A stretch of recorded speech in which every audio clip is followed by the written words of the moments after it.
এই এক কথা বুঝলেই তো যথেষ্ট। কেন আমি অস্থিরতা করব?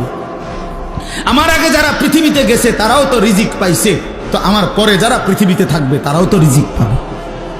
কথা বলো তো। তা আমনে মইরা গেলে আমনের জিফুত চলবে কেমনে?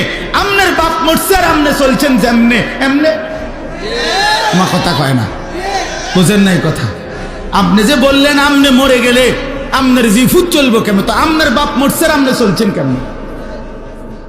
তো এমনি চলবো, এরাও এভাবে চলবে। এই জন্য দয়া করে নাফরমানির ওই রাস্তা পছন্দ না করা, হারামের ওই রাস্তার ইজ্জত নাই, গুনাহের মধ্যে তৃপ্তি নাই, অবৈধ উপার্জনের মধ্যে সম্মান নাই। কোন সুদখোরকে কেউ পছন্দ করে না, ইজ্জত করে না। কোন ঘুষখোরকে কেউ সম্মান দেয় না। কোন লম্পট চরিত্রহীন জুয়ারি মদখোরকে কেউ ইজ্জত দেয় না, কেউ ইজ্জত দেয় না। বেটা আমি চ্যালেঞ্জ করলাম, কোন সুদখোরকে কেউ নেককার বলে না, কোন চরিত্রহীন লম্পটকে কেউ উত্তম বলে না। লোকটা তো দুর্নীতিবাজ, লোকটা তো হারামখোর, লোকটা তো চরিত্রহীন। মানুষে দেখলে কইব উনি বাইজিদ বুঝতেন।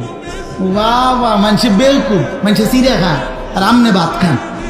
মানুষে বুঝে না, সিটার বাট্টার মানুষ চিনে না। হ্যাঁ, আমনে উদা ভাত খান আর আমরা চিড়ে খাইব।